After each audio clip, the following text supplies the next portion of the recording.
სამღვდელოება როგორც ყოველთვის მზად არის იდგეს ავანგარდში, იმ ბრძოლის ავანგარდში, რომელსაც სამშობლოს გადარჩენა ქვია. ეს არის ეს გარდაუვალი ჩვენ სამღვდელოება ვართ იმ სასულიერო პირების შთამომავლები, რომლებიც წანიში დაეცნენ ომში, მარავდაში დაეცნენ ომში და ჩვენ კერძო სხვა კურთხევა აღჭირდება, ღვთისგან ნაკურთხი სამღვდელოება ვართ, რომ დავყაროთ სისხლი ჩვენი სამშობლოს გადასარჩენად. და როდესაც საქართველოს უჭირს, როდესაც არ ყოფნიდა ძალა და ჯარი, საეკლესიო ჯარი მგლებთან ერთად და ეპისკოპოსებთან ერთად ბრძოლაში გადიოდა. დღეს არის ეს ბრძოლა, ჩემო ძმებო, ჩემო დებო, ეს არის უხილავი ბრძოლა, ეს არის უფრო საშიში ბრძოლა, ვიდრე ავტომატიანი ადამიანი. მე თვითონ აფხაზეთის და სამაჩაბლოს ვეტერანი ვარ, ნაომარი კაცი ვარ, ყველაფერი ნანახი მაქვს. მე ვიცი ის ბრძოლა რა არის, ეს ბრძოლა რა არის. ეს არის მუხანათური ბრძოლა. მტერი შემოყავთ ფულით და ანგარებით და უნდათ ძალიან ჩუმად პატრიოტული მოტივების ქვეშ საქართველო გაცამტვერდეს. და რატომ? იმიტომ რომ საქართველო ის ადგილია, თქვენ კარგად იცით ეს, რომ ანტიქრისტი აქ ტახტს ვერ დაიდგამს. ამიტომ ანტიქრისტიანული ძალები ყველაფერს აკეთებენ, რომ საქართველოში ქრისტიანობა დაკნინდეს. მღვდლები აღარ იყვნენ თავის სიმაღლეზე. ერმა ეკლესია ზურგი აქციოს. აკაკი წერეთელს უამრავი უმშვენიერესი ნაწარმოებები აქვს, შემოძლებო და შემოდებო.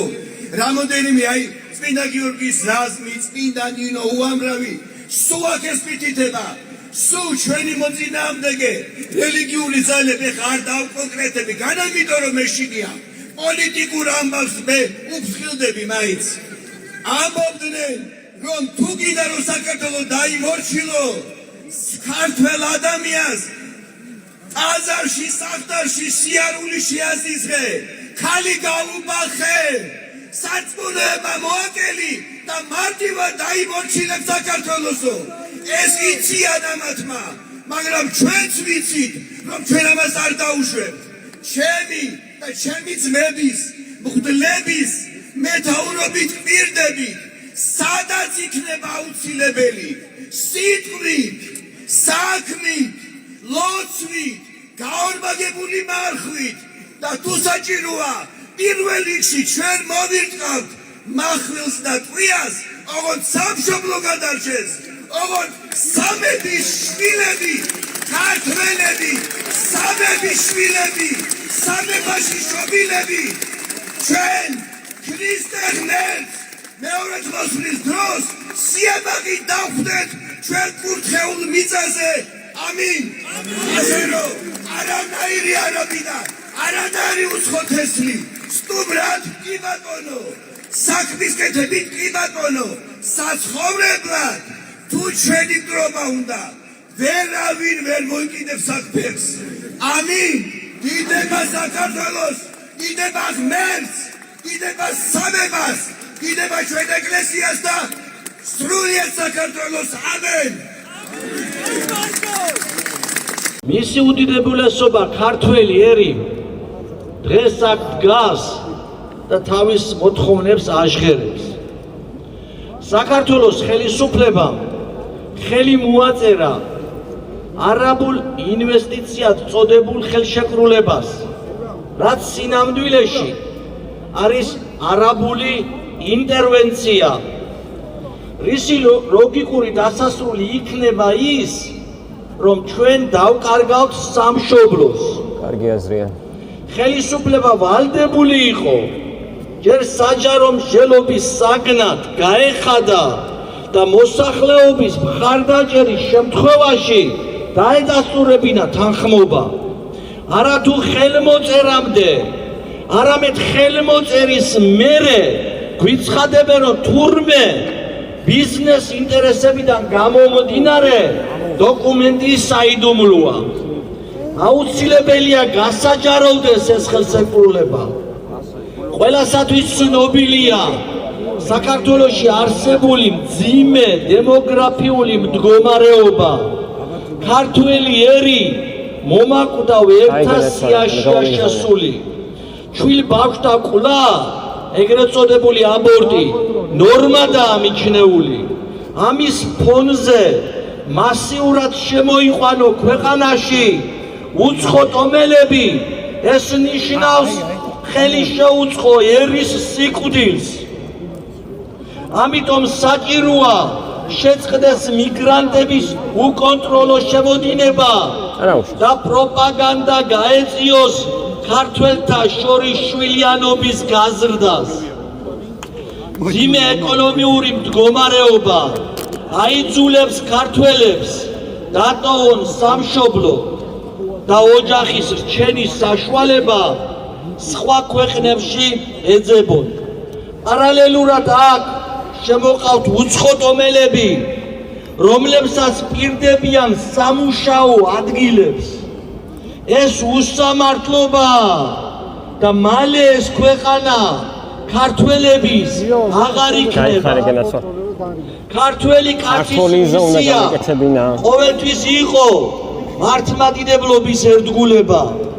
სხვა სარწმუნოების ხალხის უკონტროლო შემოსვლა ქართველთა მასიური გადინების ფონზე წარმოადგენს რეალურ საფრთხეს იმისა, რომ ჩვენივე სამშობლოში მართლმადიდებლობა უმცირესობაში აღმოჩნდება, რაც თავის მხრივ გარდაულად გამოიწვევს მართლმადიდებლობის დევნას.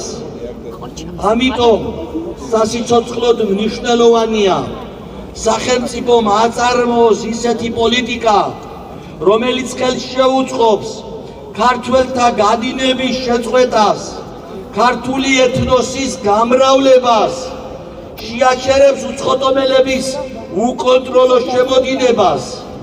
ეს ხელშეკრულება კი თითქოს და ეკონომიკური აღმავლობის სახელით ხელს უწყობს ქართველი ერის ფიზიკურ და სულიერ განადგურებას. ქართველებო, ჩვენ უნდა აუხსნათ ირგვლივ ყველას, რომ სიჩუმე ამ პრობლემებისადმი არის დანაშაულის ტოლფასი. თუმცა ჩვენი აქტიობა არავითარ შემთხვევაში არ უნდა გადაიზარდოს რაიმე სახის ძალადობრივ ქმედებებში, რადგან ამას გვავალდებულებს საეკლესიო სამართალიც. ქართველებო, ჩვენ გვაქვს ვალდებულება უფლის წინაშე, რათა გაუფრთხილდეთ ღვთისმშობლის წილხვედრ ქვეყანას. ჩვენ გვაქვს ვალდებულება წინაპართა წინაშე, რათა მათ მიერ დატოვებული ენა, მამული და სარწმუნოება პირდაპირ ფოტო არ არის. პირდაპირ ფოტო არ არის. ჩვენი აქ შეკრება ესაა ბრძოლა მართლმადიდებლური სარწმუნოებისთვის და ქართველი ერის ხვალინდელი დღის არსებობისთვის. თუ ჩვენ მოვისურვებთ გადარჩენას, ეს არც ისე რთულია, რადგან ჩვენ გვყავს სამშობლოზე მლოცველი უზარმაზარი დიასპორა სათა სასუფეველში. ხო და რისი უნდა გვეშინოდეს? ჩემო ქართველებო, ასევე უნდა აღინიშნოს ერთი მეტად მნიშვნელოვანი საკითხი. გარეულ და შიგა მტრების მიზანია მიაღწიოს ეგრეთ წოდებული ორი პატრიარქის იდეის აღსრულებას, ანუ დაშალოს ჩვენი დედა ეკლესია. ჩვენ ხმამაღლა და ყველას გასაგონად უნდა განვაცხადოთ, რომ ჩვენ სამშობლოს ყავს და ეყოლება ერთი პატრიარქი და ერთი საპატრიარქო. მერთმა დაგლოცოთ, ჩემო გულიანო, ულანთებულო, არ შეშინებულო, არ გაყიდულო და არ მოსყიდულო ქართველებო. გილოცავთ დღევანდელ დღეს, ჩვენი ერთობის დღეს. დღევანდელი დღის წმინდანი დიდმოწამე ეკატერინე. დღევანდელი დღის წმინდანები იყვნენ მეოხნი ღვთისა და ღვთისა წინაშე, რათა შევძლოთ ჩვენ იმ ამოცანების გადაჭრა, რასაც ქვია შიდა და გარე მტერთან ბრძოლა. ჩვენი ქართული მიწა დაჟღენთილია წინაპართა სისხლით. თად და გორა კი არ არის სადაც წინაპართა ძვლებს ვერ ნახავთ. ჰაერი კი მათი ლოცვით არის გაჟღენთილი. რისთვის და რატომ იბრძოდა ეს ხალხი? იმიტომ რომ დღეს ჩვენ აქ ვდგარიყავით, იმიტომ რომ ქართველები გვეოდა და იმიტომ რომ მართლმადიდებლები ყოფილიყავით.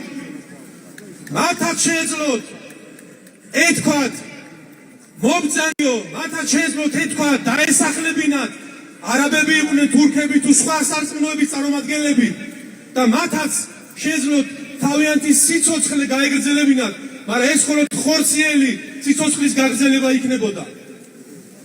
ამ უღმერთო ხელისუფლების ლოგიკით დავით აღმაშენებელი ინვესტიციის წინააღმდეგი იყო. დღეს რას ხედავთ? დღეს გვეუბნებიან თეთრზე რომ შავია და შავზე გვეუბნებიან რომ თეთრია, თვალებში ნაცავს გვაყრია. გვეუბნებიან რომ ეს ინვესტიცია. ჩვენ ვამბობთ არა მარტო არაბული ქალაქების აშენება, ჩვენ ვამბობთ უნდა შეწყდეს ეს უკონტროლო მიგრაცია, რომელიც ემუქრება ჩვენს ერს გაქრობით. რა ხდება დღევანდელ დღეს? სოციალურად შეჭირვებული ჩვენი ერი ტოვებს ქვეყანას და მათ ადგილას უცხოტომელები სახლდებიან. ეს ყოველივე არის ძალიან დიდი ტკივილი თითოეული ჩვენთაგანისათვის. ჩვენ უნდა შევძლოთ რომ ეს ყველაფერი შევაჩეროთ. არავის აქვს უფლება ქართული მიწა, ქართული მდინარეები, ქართული საბადოები რომ გაკითოს არც მეფეს, არც პრეზიდენტს და არც პატრიარქს. საქართველოს კათოლიკოს პატრიარქი ილია მეორე. მე გეკითხებით ჩვენ ვართ მართლმადიდებელი სამოციქულო ეკლესიის წევრები და უწმინდესის ლოცვა კურთხევა არის რომ არ გავყიდოთ ჩვენი მიწა და ეს სურვილი გავავრცელოთ და გადავცეთ, დავიცვათ თითოეულმა ჩვენთაგანმა. როგორ ფიქრობთ, ამ კურთხევამ ძალა დაკარგა? რას ფიქრობთ? მას რა ხდება? ადამიანები, რომლებიც სიყვარულს ებიცებიან პატრიარქს და რევერანსებითა და სიყვარულის ტკიცებით გამოირჩევიან წინა რიგებში დგომით, დღეს ამბობენ რომ თურმე ქართული მიწის გაყიდვა პრობლემა არ ყოფილა. არც ერთ შემთხვევაში ჩვენ ვართ ეკლესია, ყველა ერთად, ერისა და ბერის ერთობა არის დღეს აქ და ყველამ ერთად უნდა უთხრათ, თუ ვიქნებით ჩვენ ერთად, ერი და ბერი, ჩვენ შევძლებთ შემოკარგებო ამ დიდი პრობლემის გადაჭრას. ეკლესია არის ერთი, ჩვენ ყავს ერთი პატრიარქი, ერთი საპატრიარქო, მისი მორჩილების ქვეშოთ არცად არ უნდა მივადგეთ არავის. მაგრამ ვიბრძოლოთ, ერთად დგომით, შვიდობით, ლოცვით, ჩვენი პოზიციის დაფიქსირებით, რომ ქართველი ერი არ შეეგუება არაბიზაციას.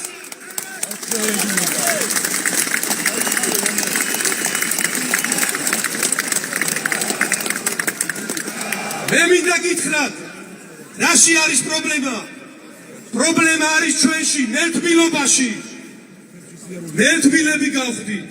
ლოცვა არ გვინდა, არც სიმართლის თქმა არ გვინდა, ჩვენ თავზე პასუხისგებლობის აღება არ გვინდა, მზად ვართ რომ სხვას გადავაბრალოთ.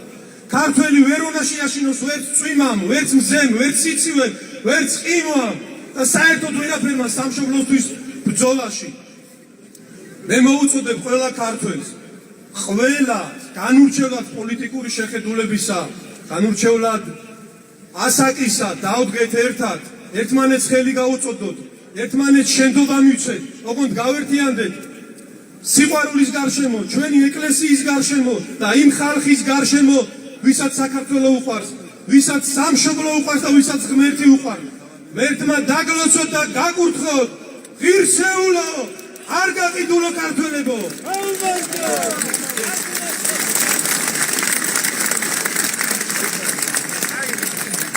სახელითა მამისათა და ძისათა და სულისა წმინდისათა ჩვენთან არის ღმერთი.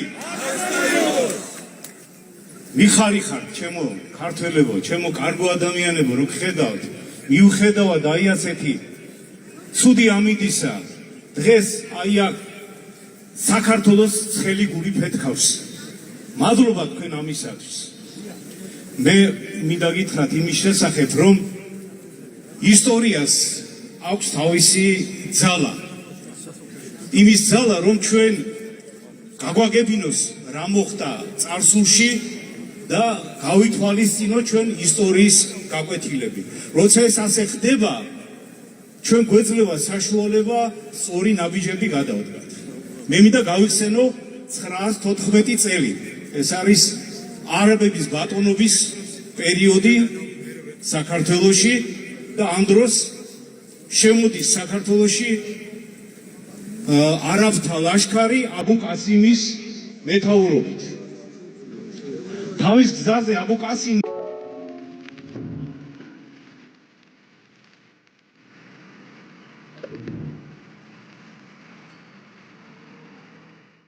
ცოცხალი სისხლის მდინარეები და სისხლის ტბები დააყენა.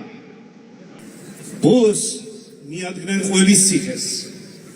ყველის ციხეში გამაგრებული იყო 300 კაციან მეციხონეთა რაზმი, რომელსაც მიქაელ გობრონი ხელმძღვანელობდა. მიქაელ გობრონმა 28 დღის განმავლობაში თავის მეციხონებთან ერთად მედგარი წინააღმდეგობა გაუწია ტერს, მაგრამ მცირე რიცხოვნების გამო მოახერხეს არაბებმა ეს ციხე აეღოთ. და როდესაც გამოიყვანეს ციხიდან ეს ვაჟკაცები, მოეწონა აბუ ყასიმს ახოვანი ვაჟკაცი მიქაელ გაბრიელი და უთხრა, რომ თუ შენ მიატოვებს ქრისტიანობას, თუ შენ სამშობლოს გაყიდი, მე შენ უამრავ ქონებას მოგცემ, მე უამრავ ფულს მოგცემ, სასახლეებს აგიგებ. რაზეც მიქაელ გობრონმა უპასუხა, რომ ის არ დატოვებდა არც ქრისტიანობას და არც თავის სამშობლოს სიყვარულს. და ბოლოს ასეთი ტანჯვა ჩაუტარეს ქართველებს, გამოიყვანეს მისი მხედრები, ზოგს ხელები დააჭრეს, ზოგს ფეხები დააჭრეს, ზოგს მუცლები გაუფატრეს და კბილებით ამოგლიჯეს იქიდან გვიძლით. და ასეთ რაღაცას აყურებინეს გობრონს და მაინც გობრონმა თავისი სიმტკიცე არ მიატოვა, თავისი სამშობლოს სიყვარულისა, თავის ქრისტიანობის სიყვარულისა. და ბოლოს აბუ ყასიმა რომ ვერ მიაღწია თავის საწადელს, უბრძანა თავის ჯალათებს, რომ სულ უკან დაეჭრათ ჩვენი წმინდა გობრონი. და როდესაც სისხლი წამოუვიდა გობრონს, თავისი სისხლით ჟუბლზე გამოისახა ჯვარი და თქვა, მადლობა ქრისტევ, რომ მომეცი ძალა იმისა, რომ მოწამეობის გზაზე დამდგარიყავი, რომ ჩემი სამშობლო არ გამეყიდა, ჩემი რწმენა არ გამეყიდა. და ბოლოს მას თავი მოკეთეს. აი ასეთ წინაპრების მაგალითზე ვიზრდებოდი ჩვენ. ასეთი წინაპრები ყავდა და ამ წინაპრებს ჰქონდათ დიდი სიყვარული და ამ სიყვარულის გამო თავს წირავდნენ. საქართველოს ყოველი ადგილი, ყოველი მიწის გოჯი ჩვენი წმინდანების, ჩვენი მოწამეების სისხლით არის მორწყული. და როგორც პატრიარქმა ბრძანა ერთხელ, საქართველოს მიწას ხელი რომ მოუჭირო, მუჩი დაიჭირო, სისხლი გამოუვაო. და ასეთი სისხლი ჩვენ გვდის დღეს. იმიტომ რომ აბუ ყასიმის შთამომავლები მოდიან საქართველოში და აქ უნდა დასახლდნენ, რაც არის დაუშვებელი ჩვენთვის. ამიტომ ჩემო საყვარელო, ჩემო კარგებო, ჩემო მეგობრებო, აქ მობრძანებულო ხალხო, მე მინდა კიდე პატარა ის გითხრათ იმის შესახებ, რომ ერთი შვილმკვდარი დედა მოვიდა ჩემთან და მეკითხებოდა, რომ აი ასე ჩვენი სახელმწიფოს პოლიტიკის, არასწორი პოლიტიკის გამო დემოგრაფიულ ყდომაში წავედით, რომ საქართველოსთან გარბიან ქართველები სამუშაო საძებნელად, რომ აქ უცხოელები შემოდიან და ქალაქებს აშენებენ და აქ უნდა დასახლდნენ. და დამისვა ასეთი კითხვა ბოლოს, საქართველო ჩვენია თუ მაგათია? მე მინდა თქვენ დაგისვათ ასეთი კითხვა ყველას. საქართველო ჩვენია თუ მაგათია? და მინდა პასუხი მივიღო ასეთი. საქართველო ჩვენია? ერთად საქართველო ვისია? საქართველო ვისია? საქართველო ვისია? შემოგიოდეთ ჩემო ქართველებო.